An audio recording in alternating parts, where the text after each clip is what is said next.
चलो, हम पढ़ रहे थे राजस्थान की चित्रकला। आज फिर समझना है पूरे पीरियड में, और कल से हम लिखना शुरू करेंगे। कल हमने कुछ डिस्कस किया था जिसमें यह पढ़ा था कि राजस्थान की चित्रकला का वर्गीकरण किया था 1916 में डॉक्टर आनंद कुमार स्वामी ने। दी राजपूत पेंटिंग्स में भौगोलिक और सांस्कृतिक आधार पर राजस्थान की चित्रकला को 4 भागों में बांटा: मेवाड़, मारवाड़, हाड़ौती और ढूंढाड़। ये चीज पढ़ी। फिर इसके अलावा हमने ये पढ़ा था कि पुराने चित्र के अवशेष जो मिले उसमें से बर्ड राइडर रॉक पेंटिंग कहाँ मिली? गरदड़ा बूंदी। कहाँ मिली? गरदड़ा बूंदी। फिर इसके अलावा हमने ये पढ़ा था कि राजस्थान की चित्रकला की विशेषता, जिसमें से हमने ये देखा था कि अपवाद वाले प्रश्न आते हैं कि राजस्थान की चित्रकला की विशेषता है कि चित्रकार अपने नाम और दिनांक का उल्लेख नहीं करता, परंतु हमने देखा कि बीकानेर और शेखावाटी वाले जो है चित्रकार अपने नाम और दिनांक का उल्लेख करते हैं। फिर रेखाओं का प्रयोग नहीं हुआ, तो कौन सी में हुआ? बूंदी के अंदर रेखाओं का प्रयोग हुआ। फिर मुगल शैली से सर्वाधिक प्रभावित है, तो बिल्कुल प्रभाव नहीं, किसमें? जैसलमेर के अंदर। फिर एक हमने पढ़ा कि इसमें चटकीले और गहरे रंगों का प्रयोग, और अपवाद में हमने पढ़ा नागौर, उसमें फीके और बुझे रंगों का प्रयोग। फिर हमने 2-4 राजाओं का जिक्र किया, भी कौन से राजा का प्रभाव किसके काल में आया, ये चीजें हमने पढ़ी। ठीक है। हाँ, सोने चांदी का प्रयोग सबसे पहले प्रारंभ हुआ बूंदी में, और सर्वाधिक यूज किसने किया? जयपुर वालों ने। फिर हमने ये पढ़ा कि मोर का सर्वाधिक चित्रण हुआ, और मोर का सर्वाधिक चित्रण किया जयपुर वालों ने, और जब सांप के साथ मोर किसने बनाए? बूंदी वालों ने बनाए। ये कुछ बातें हमने जनरल पढ़ी। आज हम इस चित्रकला के अंदर कुछ चीजें ऐसी और पढ़ेंगे जो प्रश्न बनती है, बाकी का हम पढ़ते जाएंगे। तो देखिए, कुछ वर्ड आएंगे, उसमें आपको याद रखना है। एक आएगा बसलो चित्रण। कौन सा चित्रण? और एक आएगा बसली चित्रण। मैं जब आपको इसका यूज होगा ना, तब उस टाइम में इनका जिक्र नहीं करूंगा, मैं सीधा ही लिखूंगा। आपको ये याद रखना कि ये क्या चीज है। एक तो कौन सा चित्रण? बसलो चित्रण। और एक है बसली चित्रण। तो ये क्या है और किसने यूज किया, यानी ये जो नाम आएंगे ना, वो कहाँ इसकी विशेषता है। तो सबसे पहले कौन सा चित्रण? बसलो। समझना है, सिर्फ आपको लिखना कुछ नहीं है। एक बार बसलो चित्रण की बात करें तो बसलो चित्रण क्या होता है? सपोज करिए सामने जो बोर्ड है उस पे कोई चित्र बनाओ, और या जैसे हम फोटो खिंचाते हैं तो घर में रखते हैं ना फोटो फ्रेम के अंदर, तो फ्रेम का मतलब जैसे मान लीजिए ये कोई फोटो है, इस फोटो के चारों तरफ फ्रेम बनाते हैं ऐसे। तो ये फ्रेम जो बनेगा इसको सुंदर बना दे चित्रों से, तो ये जो चित्रांकन है ये बॉर्डर चित्रांकन कहलाता है। क्या कहलाता है? बॉर्डर का चित्रांकन। किसका चित्रांकन? क्या चीज बताओ? कोई नहीं, बोलो बोलो, कोई डाउट है तो बोलो। बॉर्डर का। पूरी राजस्थान की चित्रकला के अंदर सबसे सुंदर जो बॉर्डर बने, बॉर्डर का जो चित्रांकन है उस पर ही मुख्य ध्यान दिया। उस बॉर्डर चित्रांकन को ही बसलो चित्रण कहते हैं। किस चित्रण को कहते हैं? बॉर्डर का चित्रांकन क्या कहलाता है? बसलो चित्रण। ये अलवर की विशेषता है। किसकी है? अलवर की। तो आपको पूछेंगे बसलो चित्रण कहाँ किया जाता है? तो अलवर की। समझ गए? इसका एक स्त्रीलिंग वर्ड है बसली। बसली चित्रण की बात करूं, रजिस्टर देना दो। बसली चित्रण में क्या करते थे चित्रकार? कोटा वाले। ये कहाँ होता था? कोटा में। अब समझना इसको आप कि सपोज करिए ये कोई कागज है, पतला कागज है, इस पे जब चित्र बना के रंग भरेंगे तो कागज खराब हो जाएगा। तो ये कलाकार क्या करते थे कोटा वाले, एक कागज लिया, कुछ चिपकाया, उस पे दूसरा कागज चिपका दिया, फिर गोंद या कुछ लगाया, फिर तीसरा कागज, ऐसे करके इसको मोटा कर लेते। कागज पर कागज रखकर उसे चिपका कर बनाए गए चित्र बसली चित्रण है। समझ गए? तो चित्र बाद में बनाएंगे। अरे कलाकार, मैंने क्या कहा, दोबारा सुनो मेरी वर्डिंग। कागज पर कागज चिपका कर बनाए गए चित्र, न कि चित्र बना के फिर कागज चिपकाए। मैंने बोला उस शब्दों पे ध्यान नहीं दिया आपने। मैंने कहा कागज पे कागज चिपकाए, मोटा किया, फिर इस पे चित्र बनाए। ये चित्रण कहाँ का है? तो कागज पर कागज रखकर बनाए गए चित्र हैं ये। कागज फिर कागज, ऐसे। बात समझ में आ गई क्या? शब्दों का खेल है, ध्यान देना। बसली चित्रण, अलवर का बॉर्डर का चित्रांकन। और बसली कागज पर कागज रखकर, कहाँ का? कोटा का। तो बसलो चित्रण कहाँ का? अलवर का। और बसली चित्रण कहाँ का? एक और है राजस्थान के अंदर, जो अलवर है, इस अलवर के अंदर ही, सिर्फ ओनली अलवर, हाथी दांत पर भी चित्रण हुआ। किस पर? तो पूछ ले आपसे कि राजस्थान में हाथी दांत पर चित्रण कहाँ से फेमस है, तो क्या बताओगे? अलवर का। बात समझ में आ गई? ये दोनों शब्द याद रख लोगे आप। बसलो चित्रण कहाँ का? और बसली, समझ गए? इसके बाद में अगर आपसे ये पूछे कि राज्य की सर्वश्रेष्ठ चित्र से शैली, राजस्थान की सर्वश्रेष्ठ चित्र शैली कौन सी है, तो आपको याद रखना है।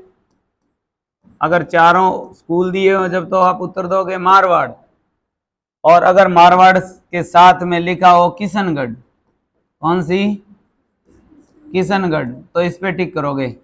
यानी मूल रूप से ये जो शैली है वो राज्य की सर्वश्रेष्ठ चित्र शैली है। कौन सी? किशनगढ़। और हिस्सा किसका है? मारवाड़ का। समझ गए? मैं थोड़ा सा इस शैली के बारे में आपको बताऊं कि किशनगढ़ शैली के अंदर राजाओं का नाम आएगा तो एक ही नाम आता है, सावंत सिंह। कौन सा? सावंत सिंह।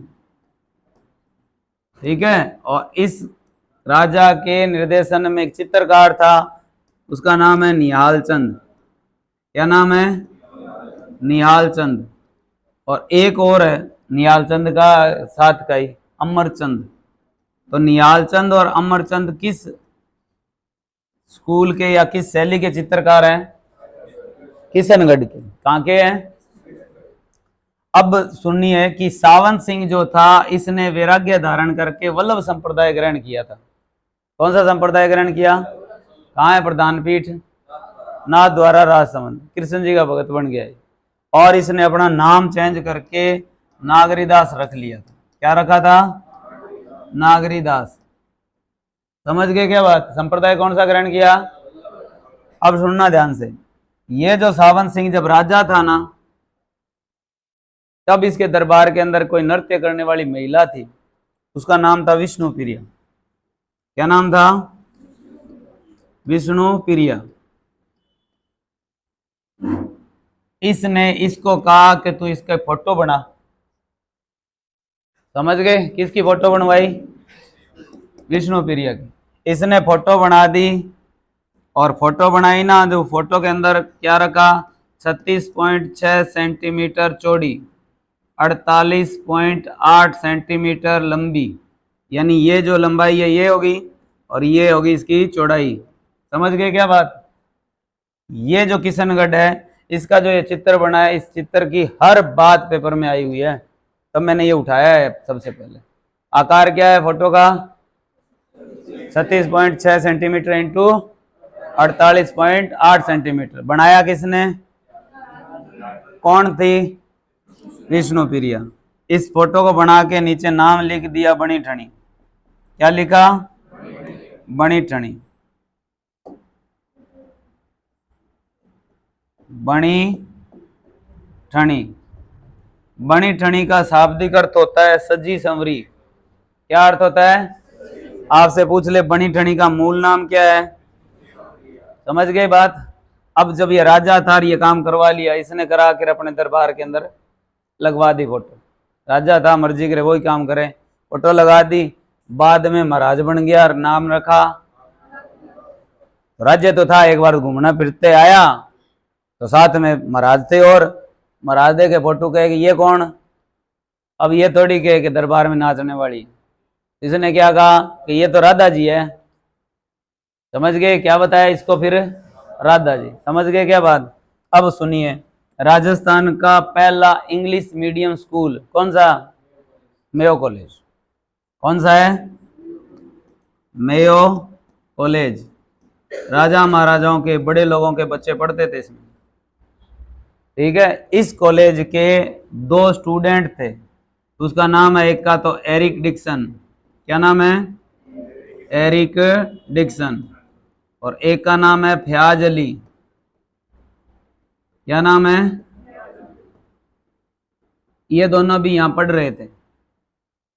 जब ये पीजी कर रहे थे तो पीजी में थीसिस लिखनी होती है, समझ गए? तो थीसिस का सब्जेक्ट दिया था चित्रकला। तो अब इनको कहा कि भाई आप चित्रकला पर थीसिस लिखो, यानी उसकी पूरी जानकारी लाओ, और यूं किताब लिखनी थी पूरी। तो इन्होंने देखा कि अजमेर के अंदर थे, इन्होंने सोचा यार अब राजस्थान में और तो कहाँ जाए, तो अजमेर के पास में ही पड़ता है किशनगढ़, वहीं चले गए। और ये महाराज बना हुआ था, तो ये जाके वो चित्रकला के संबंधित बातें लिखी थी। तो इनकी निगाह गई इस पे, किस पे? बनी ठनी पे। तब इन्होंने अपनी किताब के अंदर लिखा कि ये जो चित्र है ये भारत की मोनालिसा है। क्या है ये? भारत की मोनालिसा, और इसे ही राजस्थान की मोनालिसा कहते हैं। अब बात आती है कि ये कौन है, ये भी पूछा हुआ है। तो मोनालिसा कौन थी? तो एक अमेरिका का है लियोनार्दो दा विंची, ये एक चित्रकार है, इसका चित्र है, उसका नाम है मोनालिसा। क्या नाम है? मोनालिसा। एक इसका फेमस चित्र हो रहा है the last supper. The last supper. Supper क्या होता है? सफर कह देते ना जब, तो आप बता देते हैं। मैंने लिखा सपर, SUPPER। वो इंग्लिश मीडियम का नहीं है क्या? हैं? आप जानते हो ब्रेकफास्ट, लंच, डिनर ऐसे बोलते हैं ना, वैसे ही सफर होता है कोई। रात्रि का अंतिम भोजन क्या कहलाता है?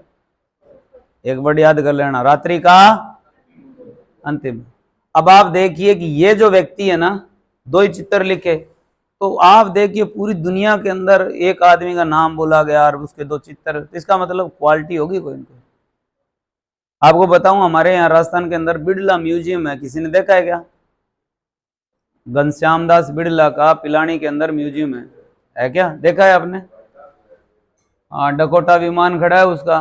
चलो अपने मुद्दे की बात करें, वो उसका मैंने जिक्र क्यों किया, उसके अंदर एक इसका घनश्याम दास बिड़ला ने कोई चित्र खरीदा, बहुत, तो बात हो गई कोई 40-50 साल पहले की है। तो वो चित्र ला के उसने वहां लगा दिया। वो चित्र उस टाइम में बताते हैं लाखों में खरीद के लाए थे। आप देखिए चित्रकला जो पढ़ रहे हैं ना, तो आप हवा में बात मत करना, ये चित्र कोई आम चित्र नहीं है, न तो इनका रंग फेड होता है, और आज तो इतने मशीनरी आ गई 3D बना देते हैं, ये बगैर बुरश से 3D बनाए थे, गजब के कलाकार थे। आप उन चित्रों को अगर एक टक लगा के देखोगे तो आपको ऐसे लगेगा बंदा बाहर आ जाएगा, इतनी सजीवता थी चित्रों के अंदर। ऐसा कुछ इनके साथ में लियोनार्डो विंची, और एक इसका मित्र है द बर्नार्ड सा।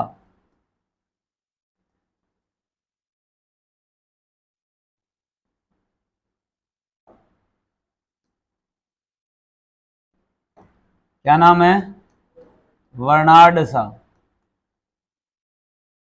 अपने तो जैसे अब आप लोग तैयारी कर रहे हो तो 5-7 सब्जेक्ट पढ़ रहे हो, यही है। ये आदमी केमिस्ट्री, फिजिक्स, आर्किटेक्चर, संगीतकार, हास्य कलाकार, चित्रकार, हर काम के अंदर एक्सपर्ट, गजब का आदमी था। हास्य कलाकार तो इतना गजब था कि कोई शर्त लगा लेता ना कि मैं 10 मिनट बोलूं ही नहीं, तो ये मात्र 2 या 3 ही सेकंड लगाता था, अगले को हंसा देता, इतना गजब का था। हास्य कलाकार था बहुत जबरदस्त। तो कहते हैं कि ये जो बड़े आदमी हो जाते हैं ना, तो फिर वो पैसों का ज्यादा, ये नाम काम करके बना था, तो कहते हैं कि ये दोनों मित्र थे। तो वर्नाड शाह जो था, महारानी विक्टोरिया के कोई बर्थडे पार्टी थी, मैं थोड़ा एक प्रसंग बता रहा हूँ साथ में सुनना। महारानी विक्टोरिया की बर्थडे पार्टी थी और बर्थडे पार्टी में ये वर्नाड शाह खूब चर्चित नाम था, तो इसको नौकरों को भेजा के बुला लो, पार्टी है। तो ये गए, दोपहर के टाइम पार्टी रखी हुई थी, तो आगे वो नौकर जाके कहा, तो ये खुद ही निकाल रहा था, अपनी गृह वाटिका थी उसमें फूल फाल क्यारी में, तो नॉर्मली लोअर टी शर्ट के अंदर था, तो वो खुद ही निकाल रहा था। तो वो आए नौकर के, हाँ जी बोलो, कि वर्नाड शाह, कह मैं ही हूँ, कि जी आपको महारानी ने बुलाया है, महारानी विक्टोरिया ने। अच्छा कब? आज ही बुलाया, अभी चलो चाहिए, चलो चलो। तो टुंटी थी, हाथ धोए सीधे चल पड़ा, समझ गए। वहां गया, वहां स्टॉल लगाई हुई थी ऐसे पार्टी के अंदर, जैसे नॉर्मली अपने देखते हैं उस तरह की, कहीं आइसक्रीम थी, कहीं वो जो पकवान थे वो सारे थे। ये गया तो महारानी ने देखा कि बंदा तो वर्नाड सा ही है, यूं डोल भाई का, ऐसे कैसे, बोली नहीं कुछ। तो ये जुटा उधर से विश किया और खाना शुरू कर दिया। तो लोग इसकी तरफ देखे कि यार ये गवार सा आदमी किसको बुला लिया। जो जानते थे वो तो पहचान गए कि वर्नाड सा है, बाकी यूं खुसुर फुसुर करने लगे कि रानी ने बुलाया, इतनी बड़ी पार्टी कर रही है, महारानी थी। तो ये बात रानी तक पहुंच गई कि भी ऐसे लोग उसकी तरफ देख के बात कर रहे हैं। तो वर्नाड शाह को कहा, इधर आगे, कि आप इतने बड़े आदमी हो, ये क्या ड्रेस पहन के आए? तो कहा आपने बताया ही नहीं था ड्रेस कोड क्या है, मैं तो जो था वो पहन आया। क्या नहीं नहीं, ये नहीं, देखो बाकी देखो लोग कैसे हैं। तो ये कह चलो ठीक है। ये गया वापिस घर, घर जाके सूट बूट टाई पहने, कोट पैंट जूते जाते पहन के आ गया। अब भाई साहब किनारे से जुटे, जैसे शुरू में दाल थी तो यूं पॉकेट की दाल डाल ली, इधर बर्फी डाल ली, रोटियां फंसा ली, किसी में रसगुल्ले डाल ली, यूं डालना शुरू किया। लोग इसकी तरफ देखे, इतनी देर तो ऐसे है और अब ये डाल रहा है। तो लोगों ने पकड़ के रोका कि ये क्या कर रहा है, तो आपको आपको क्या तकलीफ है, लोगों का इसमें। तो लोगों ने कहा यार इतनी देर तू खा रहा था ढंग से, भी हिसाब से कर रहा था, अब यूं कर रहा है तेरा ये। तो उसने कहा नहीं, महारानी ने मेरे को बुलाया था जब तो मैं आया था, अब महारानी ने मेरे कपड़ों को बुलाया है तो वो कपड़े भोजन करेंगे, मैं तो कर गया, अब मेरे कपड़ों को भोजन करा रहा हूं। तो इस तरह का आदमी था ये वर्नाड सा। लियोनार्डो विंची ने दो चित्र बनाए, एक तो मोनालिसा बनाया था, एक लास्ट सफर, और इस चित्र को कहा भारत की मोनालिसा। इन्होंने एक वो जो किताब लिखी थी उसका शीर्षक था the Kishangarh paintings, Kishangarh paintings. इस किताब के अंदर इन्होंने भारत की मोनालिसा का, तो आपसे पूछेंगे बनी ठनी चित्र को किसने प्रसिद्ध किया, तो एरिक डिक्सन और प्याजली ने। किसमें प्रसिद्ध किया? द किशनगढ़ पेंटिंग्स नामक पुस्तक में लिखा है। अब आप देखिए जो बनी ठनी जो चित्र बना हुआ है, इस बनी ठनी के अंदर क्या क्या विशेषता है, ये विशेषता भी पूछी हुई है। ऐसे प्रश्न आया कि निम्न में से बनी ठनी की विशेषता नहीं है, तो आपको ये याद रखना पड़ेगा कि इसकी क्या क्या विशेषता है। तो सबसे पहले तो आप याद रखोगे 5 मई 1973 दो आना, उस टाइम में आने चलते थे, तो आज लिखे जगह कई जगह लिखा था 2 रुपए। तो 5 मई 1973 को तो डाक टिकट जारी हुआ। राजस्थान की चित्रकला में पहला चित्र जिस पर डाक टिकट जारी हुआ कौन सा है?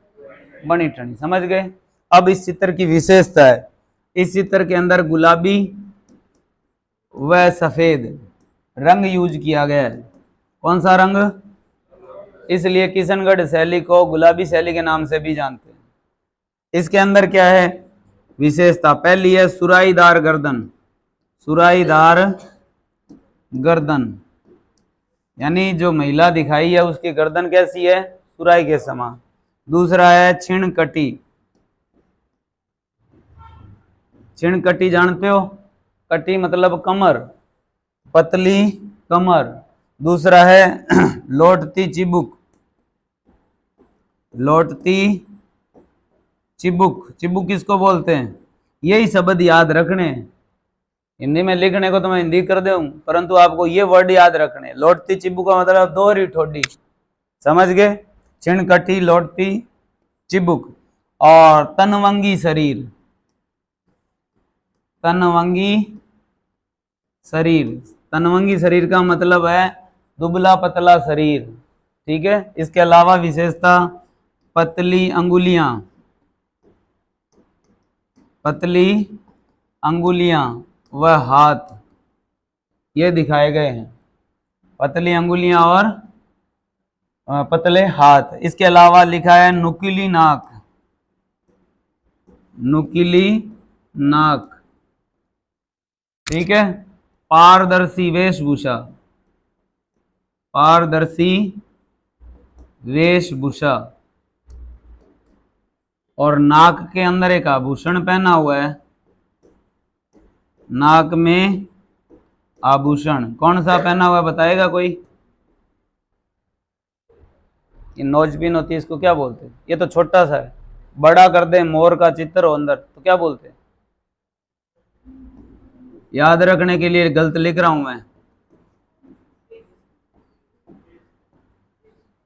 जिसका नाक एनी टाइम बे उसे क्या कहते हैं? बेसुरी, है ना। तो आपको याद रखना है बेसरी। कौन सा आभूषण है? बेसरी। ये नाक में पहना जाता है। आप देखिए क्या क्या है, सुराहीदार गर्दन है, आंखें बड़ा नहीं आया हुआ। दूसरा है छिणकटी, चौथा है लोटती चिबुक, पांचवा है तनवंगी शरीर, छठा है पतली अंगुलियां पतले हाथ, सातवां है नुकीली नाक, आठवां है पारदर्शी वेशभूषा, और नौवां क्या है? नाक में बेसरी आभूषण। अब आपको जो गलत करवाया वो बता देता हूं। ये चीज जो थी ना, वहां लिखा हुआ था छोटी नाक, बस इतना ही गलती करी थी उन्होंने, इतनी बारीकी से प्रश्न पूछा हुआ, ध्यान देना आप, समझ गए। बाकी तो सारे लिखे हुए थे। दोबारा देखिए, सुराहीदार गर्दन, दूसरा छिणकटी, तीसरा फिर तनवंगी और पतली अंगुलियां और पतले हाथ, नुकीली नाक, पारदर्शी वेशभूषा, और नाक में आभूषण बेसरी। ये विशेषता है। ये किशनगढ़ की शैली के अंदर पहला प्रसिद्ध चित्र है, जिसे कहते हैं बनी टणी। मूल नाम है इसका विष्णु प्रिया। बनाया किसने था? निहाल चंद ने। राजा कौन था? अब आपसे पूछ लेना प्रारंभ, स्वर्ण काल, जो भी आए तो राजा एक ही चलेगा। ये खुद भी पेंटर था, राजा भी। राजा खुद क्या था? चित्रकार था। इसने जो चित्र बनाया वो 36.6 सेंटीमीटर चौड़ा, 48.8 सेंटीमीटर लंबा। वर्तमान में ये अजमेर संग्रहालय के अंदर रखा हुआ है, और इसका मूल प्रति तो है दिल्ली संग्रहालय में, इसकी कॉपी यहाँ रखी हुई है। विष्णु प्रिया का बनी ठनी का शाब्दिक अर्थ क्या होता है? सजी सजी संवरी, सजी संवरी। और इसको प्रसिद्ध किया था एरिक डिक्सन, और किस किताब में क्या कहा? भारत की मोनालिसा। समझ गए। एक आदमी का नाम और जिक्र किया मैंने, कौन सा? अमरचंद। इस आदमी ने बनाया था चांदनी रात की संगोष्ठी। कौन सा चित्र बनाया? चांदनी रात की संगोष्ठी। अब आप देखना, जिस एरिया के अंदर जो सामान है ना, उसी के चित्र बन रहे हैं ज्यादातर। तो आप ये देखोगे किसी में मिक्सअप नहीं है। समझ गए। मैं कुछ कुछ विशेषता आपको बता रहा हूं जो प्रश्न है। आप देखिए, नारी चित्रण किया गया है, तो नारियों के बालों पर दो जगह चित्रांकन का देखने को मिलता है। एक तो है कमर तक खुले बाल, कैसे, क्यों और किसने, वो कोई मतलब नहीं, सॉरी बाद लिख दिया, क्या बाल हैं, ठीक है। कमर तक खुले बाल। और एक है बालों की लटों का एक और अंकन,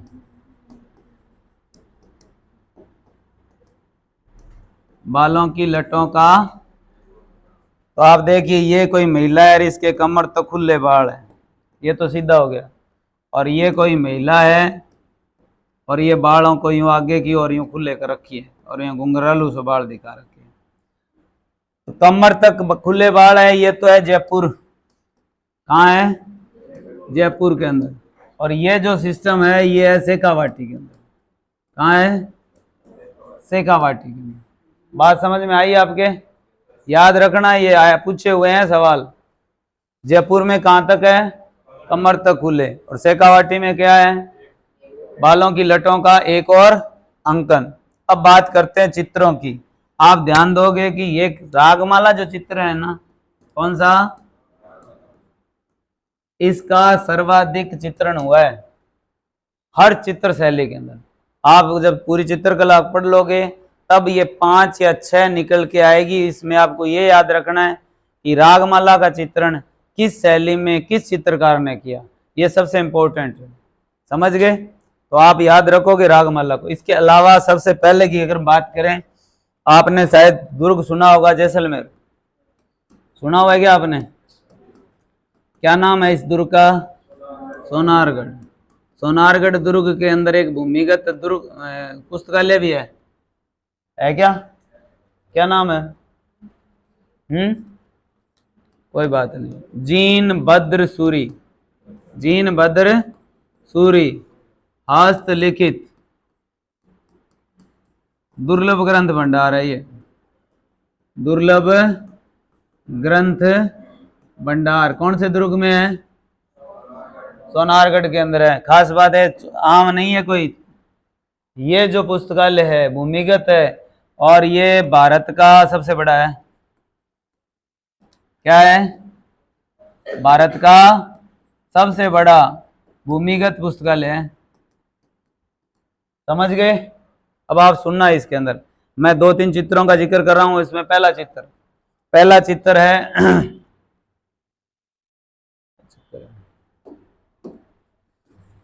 10वें कालिक सूत्र चूर्णी। ये चित्र का नाम है। क्या नाम है? 10वें कालिक सूत्र चूर्णी। ये चित्र यहां रखा हुआ है और ये चित्र बना था 1060 ईस्वी में। कब बना था? 1060 ईस्वी में। और ताड़ के पत्ते पर बना हुआ चित्र है ये भारत का सबसे प्राचीन चित्र है। पूछ लेना भारत का सबसे प्राचीन चित्र कौन सा है? 10वें कालिक सूत्र चूर्णी। कहाँ है? जैसलमेर दुर्ग के अंदर जीन भद्र सूरी हस्तलिखित दुर्लभ ग्रंथ भंडार में, या इसका शॉर्ट नाम बोलते हैं जैन ग्रंथ भंडार। शॉर्ट में क्या कहते हैं? जैन ग्रंथ भंडार। समझ गए? कब का बना हुआ है? एक चित्र और है जो इसी के साथ में है, वो है ओद नियुक्ति वर्ती। क्या नाम है? ओद, मैं बताऊंगा। ओद नियुक्ति वर्ती, क्योंकि जैन परंपरा थी, जैन साधु सन्यासियों और उनसे संबंधित चित्र है ये। ठीक है? जैसे अपने कहते हैं ना प्यासा कोआ, कहानी, उसका चित्र हो तो क्या होगा? कोआ दिखाया, मटकार, ये ऐसे कोई उनसे संबंधित कोई कहानी है, वो उसका चित्र है। ठीक है? दूसरा चित्र कौन सा है? ओद नियुक्ति वर्ती। ये भी 1060 का है। अब आप देखिए ये जो चित्र बने इसके अंदर रखे, इन चित्रों को कहते हैं भारतीय चित्रकला का द्वीप समूह। क्या बोलते हैं? भारतीय चित्रकला का द्वीप समूह। किन चित्रों को कहते हैं? इन दोनों को बोलते हैं। किस किस को? 10वें कालिक सूत्र चूर्णी और दूसरा ओद नियुक्ति वर्ती। समझ गए? यानी मारवाड़ हो गया ये। समझ गए?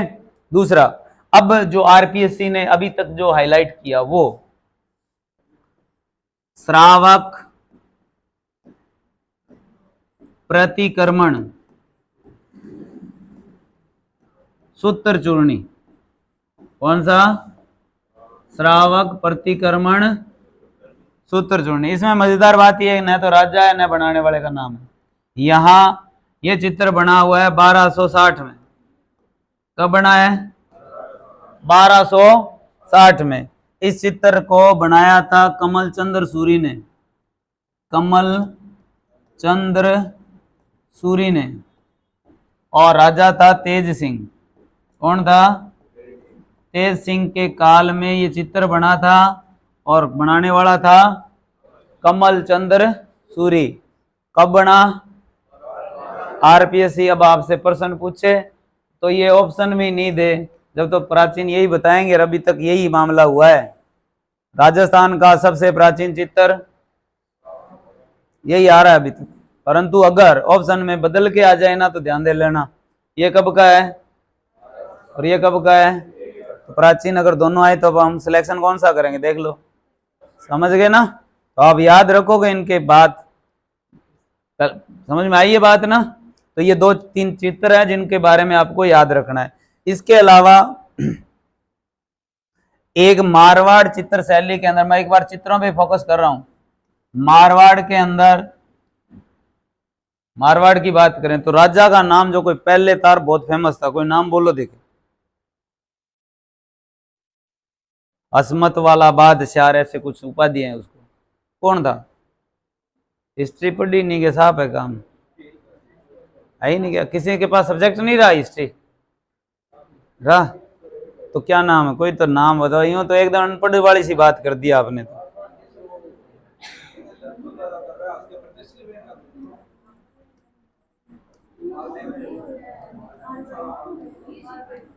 कोई बात नहीं, ये तो जानते हो, क्या नाम सुना हुआ है क्या। चलो कोई बात नहीं। मालदेव के काल का एक चित्र है, ठीक है, उस चित्र का नाम है उत्तर ध्यान सूत्र। क्या नाम है, उत्तर ध्यान सूत्र। मैं बड़े बड़े अक्षरों में जानबूझ के लिख रहा हूं ताकि आपका ध्यान रहे, ठीक है, उत्तर ध्यान। अब आपके समझ में नहीं आएगा इसमें बनाया क्या है। इसमें एक चित्र बनाया, आप बताओगे फिर मेरे को, मैं बताऊंगा। चित्र मैंने देखा हुआ तो मैं बता रहा हूँ कि ये चीज है। उसमें एक आदमी भगवा वस्त्र पहने हुए तीर हाथ में लिए खड़ा है, एक ऊपर पानी में जो नाव होती है ना, ऐसी नाव हवा में उड़ रही है, एक आदमी 10 सिर लगे हुए हैं, एक महिला को पकड़ रखा है और ऊपर एक जटायु है उसको तलवार मार रहा है। ये चित्र है। राम रावण युद्ध दिखाया गया है। क्या दिखाया गया है, कौन सा युद्ध, राम रावण युद्ध। मालदेव यानी मारवाड़ यानी जोधपुर। इन बातों को याद रखना, अपने लिखेंगे जब रनिंग में लिखेंगे इनको। जोधपुर के अंदर ये चित्र रखा हुआ है, कौन सा है, उत्तर ध्यान सूत्र। जोधपुर के अंदर दुर्ग है, क्या नाम है, मेहरानगढ़। कौन सा दुर्ग है, और इसके अंदर एक कमरा है, उसका नाम है चौखेलाव महल। क्या नाम है, चौखेलाव महल। तो ये भी पूछा हुआ है चौखेलाव महल कहाँ है, तो कहेंगे मेहरानगढ़ में, या सीधा कहेंगे कहाँ है तो कहेंगे जोधपुर में। समझ गए ना। इस चौखेलाव महल के अंदर जो चित्र लगा है उसका नाम क्या है, राइटर रूइटर का कोई मतलब नहीं, किसने बनाया कैसे बनाया, किसके काल का है, क्या दिखाया गया है, ये बातें सारी की सारी पूछी हुई है। समझ गए। चौखेलाव महल कहाँ, मेहरानगढ़ में, या चौखेलाव महल कहाँ, उत्तर ध्यान सूत्र चित्र में क्या दिखाया गया है, किसके काल का है। समझ में आई बात। उत्तर ध्यान सूत्र चित्र जो है वो कहाँ रखा हुआ है, समझ गए क्या बात।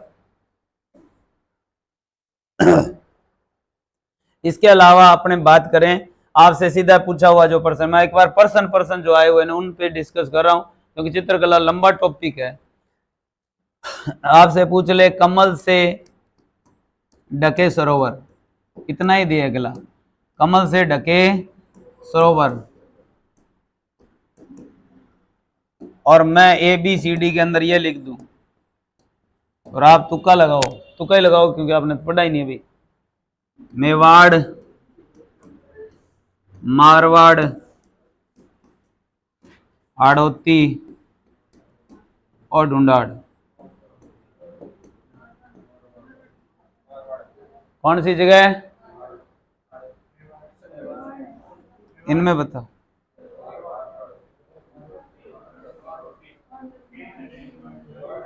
आदमी जो देखेगा वही बनाएगा, कंफ्यूज तो कर दूं आपको। इसके अंदर किशनगढ़ पढ़ी ना आपने, किशनगढ़ की विशेषता है ये,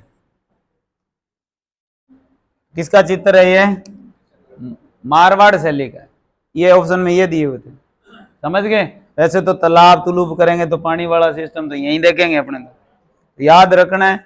मारवाड़ चित्र शैली की विशेषता है ये, कमल से ढके सरोवर, समझ गए। कमर तक खुले बाल किसके थे, बालों की लटों का एक और अंकन, चलो ठीक है। अब हमने कल एक जिक्र किया था सबिय, याद है आपको? सबिय पढ़े थे ना? सबिय कह दो या आदम कद चित्र या कह दो पोर्ट्रेट, एक ही बात है।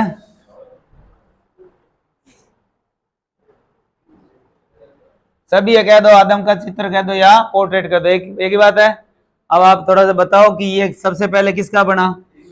वेरी गुड, ईश्वरी सिंह का। ठीक है, फिर बनाया किसने? किसने? साहिब राम ने।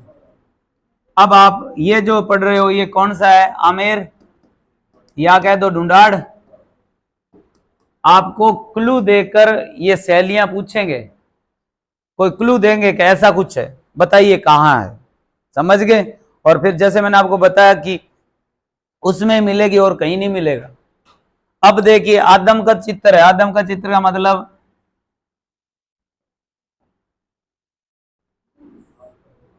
ये पूरा चित्र, मुकुट और लगा देते, राजा है। सिर से लेके पांव तक के जो चित्र है ना वो आदम का चित्र कहलाते हैं, समझ गए? अब इसमें यानी आमेर ढूंढाड़ इसकी जो मुख्य मुख्य बातें हैं वो दो चार मैं आपको बता रहा हूं। इसमें आदम का चित्र बने, सबसे पहले बना ईश्वरी सिंह का, बनाया किसने? साहिब राम ने। वर्तमान में ये चित्र रखा हुआ है सिटी पैलेस के अंदर। नारी को या महिला को जूते पहने दिखाया है,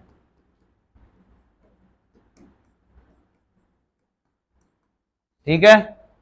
नारी या महिला को क्या दिखाया है? दूसरा, हमने अभी तक खुले बाल पढ़े थे, कमर तक खुले बाल, ये भी विशेषता किसकी है? आमेर की। तीसरी, पुरुषों के चेहरे पर चेचक व चोट के निशान, ये भी किसने दिखाए हैं? जयपुर वालों ने, क्योंकि पूरी फोटो बना रही, अगला वैसा वैसा बनाएगा। फिर पुरुष दाढ़ीहीन, क्लीन सेव में फोटो बनाई अगले ने, पुरुष दाढ़ीहीन कहाँ दिखाए हैं? आमेर के अंदर दिखाए हैं, समझ गए क्या बात? और एक और रह गया है? नहीं नहीं, वो मुख्य नहीं है। पशुओं की लड़ाई फिर उधर भी मिलेगी, हाथियों की लड़ाई अलवर में भी, ठीक है ना? हाँ, मोर का चित्रांकन, किसका? मोर का। और सोने चांदी का सर्वाधिक प्रयोग, सोने चांदी का सर्वाधिक प्रयोग चित्र में, पता है सोने चांदी का? जैसे अपने नॉर्मली घर में देवी देवता की फोटो रखते हैं तो वो लाइट डालते हैं तो उसमें चमकती है ना, उस तरह से पिंगला के रंग की जगह क्या सोने चांदी का यूज किया। बात समझ में आ गई क्या आपके? ये मुख्य मुख्य विशेषता है। इसके अलावा एक चीज और है, कोई राजा था विनय सिंह, क्या नाम है? कहां का राजा था, पता है किसी को?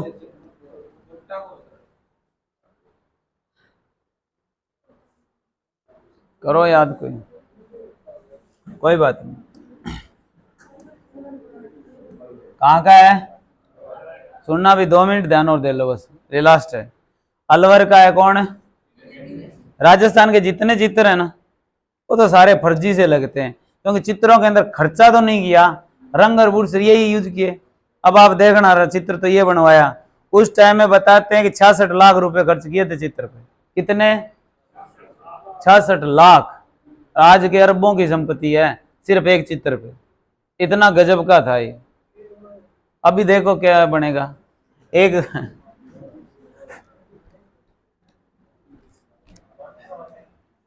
बाइंटे आगे चित्र बना रखे हैं ना।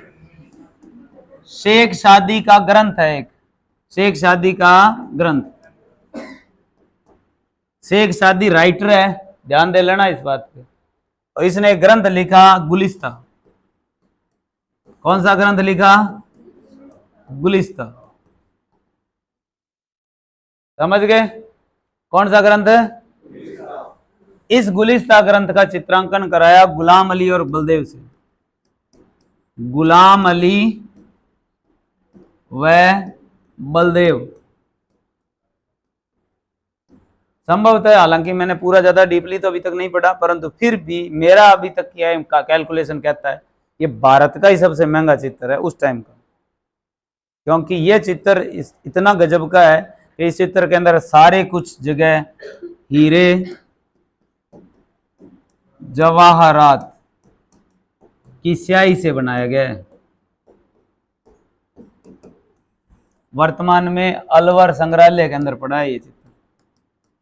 कहाँ है ये? ग्रंथ का नाम क्या है? गुलिस्ता। किसका लिखा हुआ है? इसका चित्रांकन किसने किया? किससे किया? अब आप यूं सोचोगे कि कुंडी में डाल के हीरे जवाहरात कूट के बना के सॉल्यूशन लगाए होंगे। चित्र बना के और चिपकाए हैं हीरे जवाहरात, समझ गए, पूरे में ही। और करवाया किसने? किस शैली में? वर्तमान में चित्र कहाँ है? किस ग्रंथ का चित्रांकन हुआ? किसका लिखा हुआ है? चित्रांकन किसने किया और किससे बना हुआ है? याद रखना ये बात। जान गए क्या बात? ग्रंथ है कोई, आपको वो मतलब नहीं, अंदर वाला नहीं पूछे गुलिस्ता ग्रंथ में किसका चित्रांकन है, कुत्ते का है कि बिल्ली का है, ये कोई मतलब नहीं। ग्रंथ याद रखना कौन सा है, लिखा किसका, चित्रांकन। अब आप देखना कि ये गुलाम अली और बलदेव किसके चित्रकार हैं? अलवर शैली के। ये भी याद रखना ये। हाँ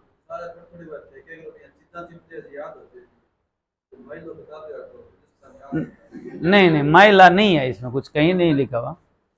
जब चित्र से अपने वैसे हिस्ट्री थोड़ी पढ़ रहे हैं कि इनकी कहानी बताएंगे, गुलाम अली कौन था, कहाँ का था, क्या था, ये कोई मतलब नहीं। इनकी जितनी आवश्यकता है ना उतनी चीज मैं आपको दे रहा हूं। आज तक के जैसे 20-25 साल हो गए पेपर होते हुए, नॉर्मली 20 साल मानो, नेगेटिव मार्किंग वाले हिसाब से मानो तो 12-13 साल हुए। अभी तक जो प्रश्न पूछे ना वो यही है, गुलिस्ता ग्रंथ पूछा हुआ है, किसका है, इसमें क्या कहानी है, ऐसे थोड़ी आएगा। आपको ये याद रखना है, गुलिस्ता ग्रंथ शेख सादी का लिखा हुआ, गुलाम अली और बलदेव ने चित्रांकन किया, विनय सिंह के काल में किया, हीरे जवाहरात की स्याही से किया, और वर्तमान में ये चित्र कहाँ है। इसके अलावा कोई नई चीज नहीं पूछेंगे। समझ में आ गई के बात? तो मोटी मोटी जानकारियां हमने ली। कल से हम चित्रकला को लिखना शुरू करेंगे। शुरुआत में वर्गीकरण रही यूं जो आ जाएगा, फिर एक एक चित्र शैली को पढ़ेंगे। और मुख्य मुख्य मैंने आपको बताई, इसमें एक रह जाती है शेखावाटी, उसके अंदर सारे के सारे बने चित्र कौन से, भित्ति चित्र बने। भित्ति चित्र यानी दीवार पर चित्र। इसकी दो पद्धतियां थी, एक थी फ्रेस्को ब्रूनो, फ्रेस्को ब्रूनो, और एक थी फ्रेस्को सेको। कौन सी? ब्रूनो में तो क्या है कि ये ताजा प्लास्टर कर दिया और इस गिल्ले गिल्ले पर ही बना दिया, और जैसे रंग सूखा अंदर तक पहुंच गया और खत्म ही नहीं होता बाद में चित्र। फ्रेस्को सेको में प्लास्टर किया, प्लास्टर को सुखाया, बाद में चित्र बनाया। ये दोनों पद्धति है। इसको बोलते हैं आला गीला या अरायस। आप जब पूरी चित्रकला पढ़ते हैं हम, तो पूरी चित्रकला में मुगल शैली का प्रभाव ज्यादा देखने को मिलता है, और अलग अलग राजा महाराजाओं की। शेखावाटी चित्र शैली जो है उसके अंदर जनजीवन की चित्र शैली कहते हैं। क्या बोलते हैं? आम लोगों की जो जीवन से संबंधित घटनाएं ना वो चित्रों में देखने को मिलती है, और इन चित्रों को ओपन आर्ट गैलरी कहते हैं, खुली दर्शक दीर्घा। आप चित्र को देखना चाहो तो गलियों में घूमोगे तो चित्र दिख जाएंगे, तो ओपन आर्ट गैलरी बोलते हैं। किन चित्रों को बोलते हैं? शेखावाटी के भित्ति चित्रों को बोलते हैं। और उन चित्रों को संरक्षण देने वाली एक संस्था है, मोरारका फाउंडेशन ऑफ नवलगढ़। इन चित्रों को, जो शेखावाटी की चित्र है, इन चित्रों को स्थानीय भाषा में पणा या पणांक के नाम से भी जानते हैं, या तो बोलते हैं पणा या पणांक। तो किन चित्रों को पणा या पणांक कहते हैं? शेखावाटी के भित्ति चित्रों। ठीक है, आज का इतना ही, बाकी का नेक्स्ट में।